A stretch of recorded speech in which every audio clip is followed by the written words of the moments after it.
അതെ, ഞാനൊന്ന് കറങ്ങിയിട്ട് വരട്ടോന്ന് ആലോചിക്കാണ്. ഇപ്പോഴും അത് തന്നെയല്ലേ മക്കളെ നിന്റെ ജോലി. അതൊന്നുമല്ല ഇത്. നാട്ടിലേക്ക് ഒന്ന് പോയിട്ട് വരട്ടോന്ന് ആലോചിക്കുകയാണ്. അതിന് നാട്ടിൽ ആരുണ്ട്? അല്ല, ബന്ധുക്കളായിട്ട് ആരും ഇല്ല. എന്റെ ബന്ധുക്കളൊക്കെ ഇവിടെയല്ലേ കിടക്കുന്നത്, അളിയനും അളിയത്തിയും. എന്തോന്ന്? അല്ല, ചേട്ടത്തി. അപ്പൊ ബന്ധുക്കളാരും ഇല്ല. അപ്പൊ ഫ്രണ്ട്സ് ഉണ്ടായിരിക്കും. ഫ്രണ്ട്സാ? എനിക്കാ? പിന്നെ എന്റെ കൂടെ മിണ്ടാൻ ധൈര്യമുള്ള ഒറ്റ ഒരുത്തയില്ല നാട്ടില്. അതെന്താടാ? എന്റെ കൂടെ കൂട്ടുകൂടാൻ വരുന്നവരെ ഞാൻ അപ്പൊ തന്നെ അടിച്ചോടിച്ച് കളയൂലേ. ഞാൻ ഭയങ്കര കില്ലാടിയല്ലേ. എന്നെ കണ്ടു കഴിഞ്ഞാണ്ടല്ലോ കാണുന്നവരപ്പ വലിയും. അപ്പൊ കൂട്ടുകാരും ഇല്ല. പിന്നെന്ത് വസ്തുവകളുണ്ടാ? വീടുണ്ടാ? ഏയ്, നമ്മുടെ വീടുതാ ഇവിടെ കിടക്കുകയില്ല. പിന്നെ എന്തിനാടാ സൂണ നീ നാട്ടിൽ പോണത്? അതിരിക്കട്ടെ, നിന്റെ നാടെവിടാ?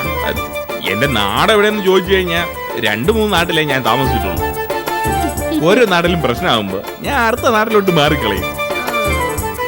അല്ല, ആലോചിക്കുമ്പോ ഈ നാട് തന്നെയാണ് എന്റെ നാട്. പിന്നെ ഞാൻ എവിടെ പോവാൻ? എന്തിനു പോവാൻ അല്ലേ? സാധനങ്ങൾക്ക് തീ പിടിച്ച വിലയല്ലേ. സാധാരണക്കാർ ഈ നാട്ടിൽ എങ്ങനെ ജീവിക്കും? 5 മത്തി 25 രൂപ. ഓഹോ, ഒരു ഉണക്ക വെള്ളരി 5 രൂപ. പത്മമാറേ, എന്ത് ആത്മരോഷം കൊള്ളുന്നു? അല്ല, സാധന വില 5 മത്തി 25 രൂപ. 30 രൂപ ചോദിച്ചത് ഞാൻ തർക്കിച്ച് കുറച്ചു. ഇപ്പോഴാ ചുറ്റുപാടുകളുടെ ഒരു യഥാർത്ഥ രീതിയെ പത്മകുമാറിന് പിടികിട്ടിയതല്ലേ? ആ, ഇന്നലെ വരെ ചപ്പാത്തിയും മീനും ഇറച്ചിയൊക്കെ കഴിക്കുന്ന ഉത്തരവാദിത്വം മാത്രമേ പത്മകുമാറിനുണ്ടായിരുന്നുള്ളൂ. കുടുംബക്കാരനായി കഴിഞ്ഞപ്പോഴാണ് ചന്തയിൽ തുടങ്ങി ഡൈനിങ് ടേബിൾ വരെ എത്തുന്ന ആ പരിണാമ ചക്രം പിടികിട്ടിയതല്ലേ? ആ, അതിരിക്കട്ടെ, കുടുംബജീവിതമൊക്കെ ഇപ്പൊ എങ്ങനെയുണ്ട്? അതൊരു വലിയ ഉത്തരവാദിത്വമല്ലേ, വലിയ ഉത്തരവാദിത്വം. അപ്പോ ഇനിയൊരു ജോലിയൊക്കെ കണ്ടുപിടിക്കണ്ടേ? പിന്നെ വേണം. അല്ലാതെ അളിയന്റെ ചെലവ് പറ്റിക്കൊടുക്കുക, അത് ഉടനെ അവസാനിപ്പിക്കണം.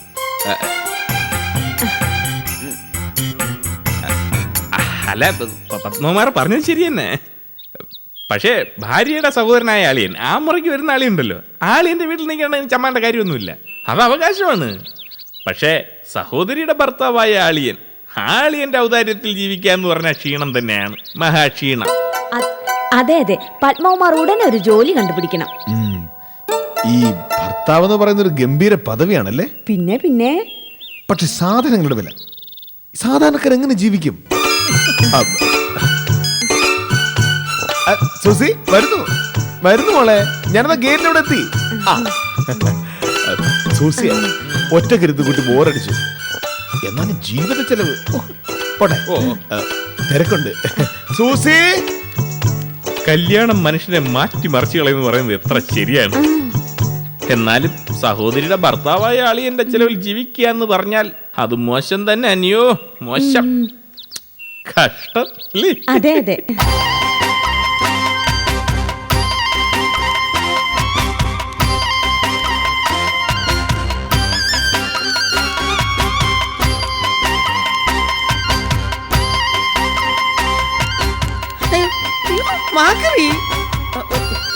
ഒന്ന് പോതവളെ, മനുഷ്യനെ പേടിപ്പിക്കാതെ.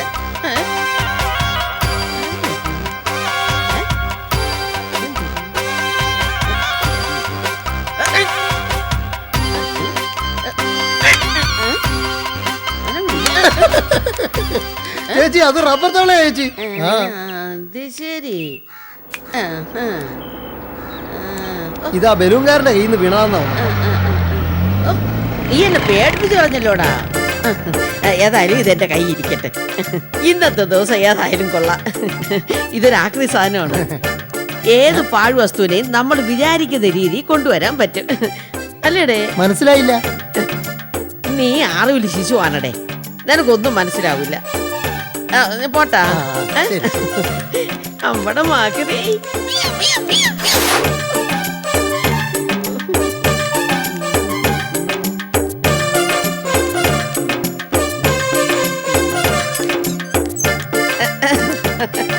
രക്ഷപ്പെട്ടു കുഞ്ഞേ, രക്ഷപ്പെട്ടു. എന്താ ചേച്ചി? നമ്മൾ മൊത്തം രക്ഷപ്പെട്ടു. എന്താ കണ്ട? ഇത് കണ്ട? അയ്യേ, ഇത് മരമാക്രിയല്ലേ? ഇതാണ് പറയണത് പൊട്ടന്റെ മുമ്പിൽ ചങ്കൂതാൻ പോകരുതെന്ന്. എന്റെ കുഞ്ഞെ നോക്ക്, ഇതാണ് വാസ്തു. അല്ല, വാസ്തു. എന്താ? കംപ്ലീറ്റ് എക്സ്പ്ലെയിൻ ചെയ്ത് തന്നാലേ മനസ്സിലാകൂ. എന്റെ കുഞ്ഞെ, ഇതാണ് വാസ്തു. ഇത് കണ്ട? ഇത് നമ്മൾ വീട്ടിൽ കൊണ്ട് വെച്ചാലുണ്ടല്ലോ, പിന്നെ ചറേന്ന് പണത്തിന്റെ ഒഴുക്കാണ്, കുത്തൊഴുക്ക്. എന്തല്ല ചേച്ചി എനിക്കൊന്നും മനസ്സിലാവുന്നില്ല. എന്റെ കുഞ്ഞേ, ഇപ്പോ സർവത്ര വാസ്തുവാണ്. വീടിന്റെ ഓരോ മുക്കിലും മൂലയിലും എങ്ങനെ ഇരിക്കണം, അവിടെ എന്തൊക്കെ ഉണ്ടായിരിക്കണം, അത് വാസ്തു രീതിയിലായിരിക്കണം. കൊച്ചു കൊച്ചു പ്രതിമകള്, ചെറിയ ചെറിയ കളിപ്പാട്ടങ്ങള്, കെട്ടിത്തൂക്കിയിട്ടിരിക്കുന്ന മണികള്, പിന്നെ വീട്ടിന്റെ അകത്തിരിക്കുന്ന മുളകള്, ഇതൊക്കെ വീട്ടിന് ഐശ്വര്യങ്ങൾ കൂട്ടുന്നതാണ്. അയ്യോ, വർത്താനം പറഞ്ഞോട്ടെന്ന് നേരെ പോയി കുഞ്ഞേ.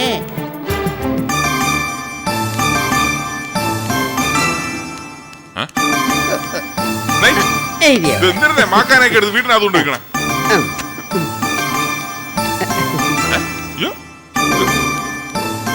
അതൊക്കെ പറയാടേ. ഇതാ എനിക്ക് പിടിക്കാത്ത കേട്ടോ. എനിക്കെന്ത് വട്ടാണെന്നാ നീ പറയുന്നത്? എങ്ങോട്ട് എണീക്കാം? ശരി, ഞങ്ങളുടെ വീട്ടിൽ കയറുന്നുണ്ട്. ഞാൻ കസേര കഴിക്കാനാ. മാറി ഇറക്കാൻ കിട്ടും. നീ ഇങ്ങോട്ടൊന്ന് സഹായിക്കും. നീ ഇതങ്ങോട്ട് പിടിക്കാപ്പി. കൃഷ്ണനെ കുടിച്ചേ.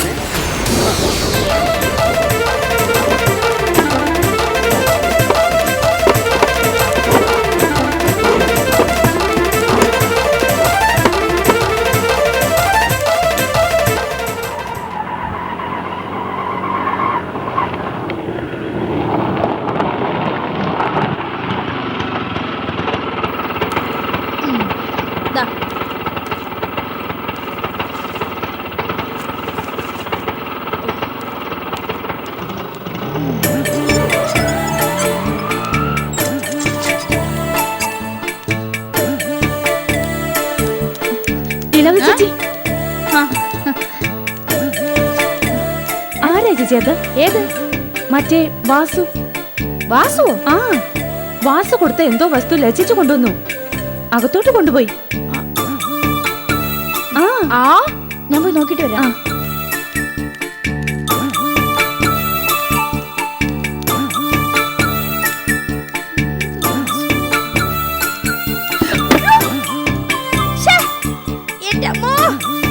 അയ്യോ, എന്തു കുഞ്ഞേ? ഞാൻ അവരോട് 100 പ്രാവശ്യം പറഞ്ഞാണ് വേണ്ട വേണ്ടെന്ന്. കണ്ടില്ലേ, എല്ലാം വലിച്ചു വാരി അലങ്കോലമാക്കി ഇട്ടിരിക്കുന്നു. ഇതൊക്കെ എന്തിനു വേണ്ടിയാണെന്നോ? എല്ലാം കുഞ്ഞിന് വേണ്ടിയാ. കുഞ്ഞിന് വേണ്ടി മാത്രം. കുഞ്ഞിന്റെ നേട്ടത്തിന് വേണ്ടി തന്നെയാ. ഇങ്ങനെ അലങ്കോലാക്കിയിട്ട് എന്റെ നേട്ടത്തിന് വേണ്ടിയാണെന്നോ? ചേച്ചി, എനിക്ക് ദേഷ്യം വരുന്നുണ്ട് കേട്ടോ. കുഞ്ഞേ, ഇപ്പോ വീട് അലങ്കാരത്തിന് ഓരോ ശാസ്ത്രീയ വശങ്ങളുണ്ട്. വീട്ടിലെ ഓരോ സാധനത്തിനും ശാസ്ത്രപരമായിട്ട് ഓരോ സ്ഥാനങ്ങളുണ്ട്. ഇന്ന സാധനങ്ങൾ ഇന്നടത്തെ ഇരിക്കാവുന്നുണ്ട്. ഇരിക്കേണ്ടടത്ത് ഇരുന്നാലേ മതിപ്പുണ്ടാവുള്ളൂ എന്നൊരു ചൊല്ലുണ്ടല്ലോ. അതുപോലെ ഇതും ഇരിക്കേണ്ടത് ഇരിക്കേണ്ടടത്ത് ഇരിക്കണം. ഇത് വലിയ ശക്തിയുള്ള പ്രതിമയാ. ഇതിവിടെ വെക്കണം. കാശ് വരാനാ. അയ്യോ, അങ്ങനെ പറയരുത് കുഞ്ഞേ. ഇതിവിടെ വെച്ചിരുന്ന ഈ വീട്ടിൽ കാശ് വരുമെന്നാ? തന്ത്രവും മന്ത്രവും ഒക്കെ ആവാഹിച്ചു വെച്ചിരുന്ന പ്രതിമയാണ്. ഇത് ഇങ്ങനെ തെക്ക് കിഴക്ക് വെച്ചാ കാശിന് ഒരു ലോഭം ഉണ്ടാവില്ല. എനിക്കെന്തോ ഇതിലൊന്നും ഒരു വിശ്വാസം വരുന്നില്ല.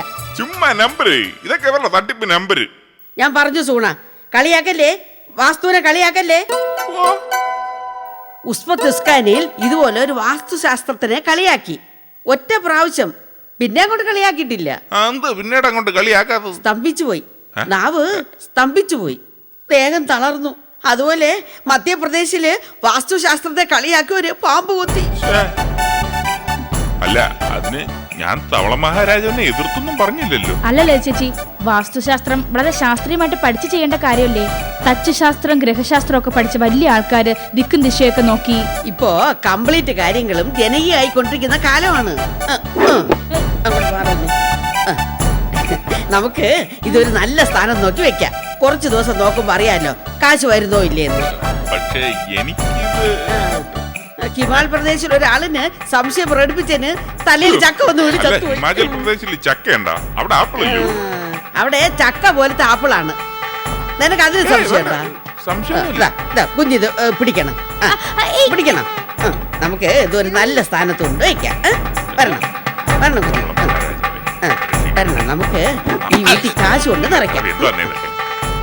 എവിടെ വെക്കാം? അവിടെ അവിടെ അവിടെ കൊണ്ടുവയ്ക്കാം.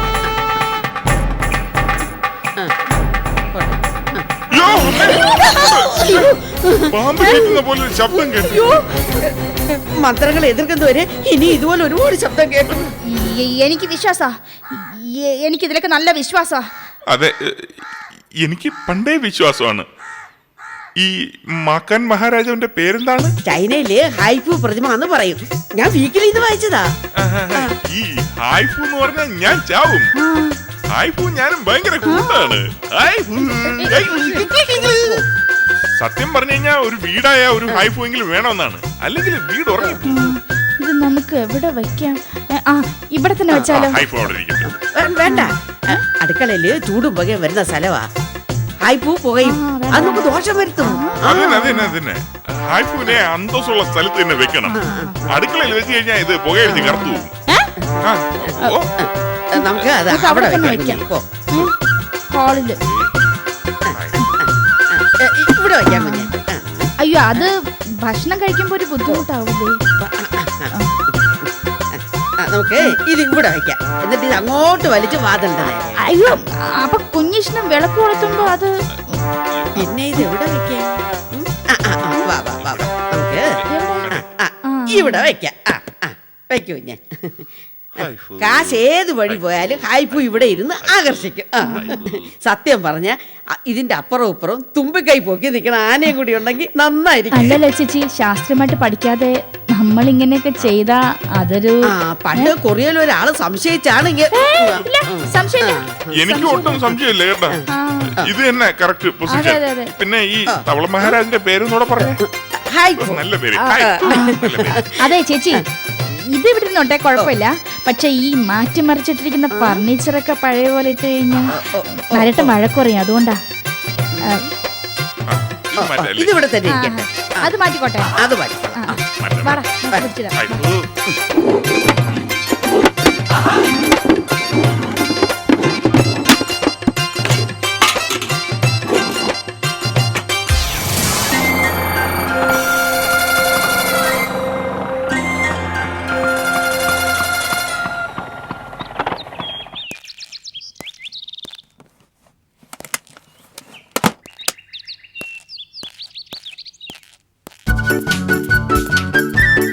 ലീലാവതി,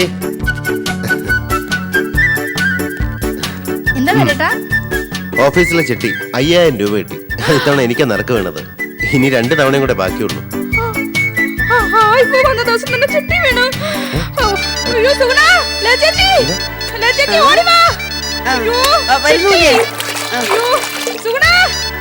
എന്താ ലീലാവതി?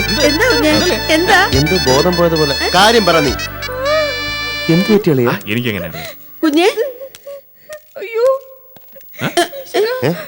അയ്യോ, അതെന്താ മാക്രിയോ? ശക്തിയുണ്ട്. ഓഫീസിൽ ചിട്ടി വീണു. 5000 രൂപ. കണ്ട, ഞാൻ ആദ്യം പറഞ്ഞപ്പോ എല്ലാവർക്കും ഒരു പരിഹാസം, ഒരു ചിരി. നിനക്കിപ്പോ വിശ്വാസം വന്നോടെ? പാമ്പ് ചീറ്റും പോലെ ഒരു തോന്നല്. എനിക്ക് വിശ്വാസം വന്നു. എന്താ ഇതെന്ന്? നമ്മുടെ കഷ്ടപ്പാടൊക്കെ മാറാൻ പോകുന്നേട്ടാ. ഇതേ ഹൈഫു എന്നുവെച്ചാ ഈ കാര്യങ്ങളൊക്കെ സാവകാശമായിട്ട് പറയാം. സാറിന് ഒരു ചായ കൊടുക്കണം. നരട്ടപ്പോ ഡ്രസ്സൊക്കെ മാറിയിട്ട് വാ, ഞാൻ അപ്പോഴേക്കും ചായ എടുക്കാം. എന്നിട്ട് ഹൈഫുന്റെ കഥ അല്ല കാര്യം പറയാം. ദേ, ഈ പൈസയും കൂടെ കലമാരി വെച്ചേരെ. ചെല്ല് നരട്ടാ, ചെല്ല്. അയ്യോ ഹൈഫു, ഭഗവാനേ ഈശ്വരാ. ഭയങ്കര ഇതിന്റെ കൂടെ വേണ്ട.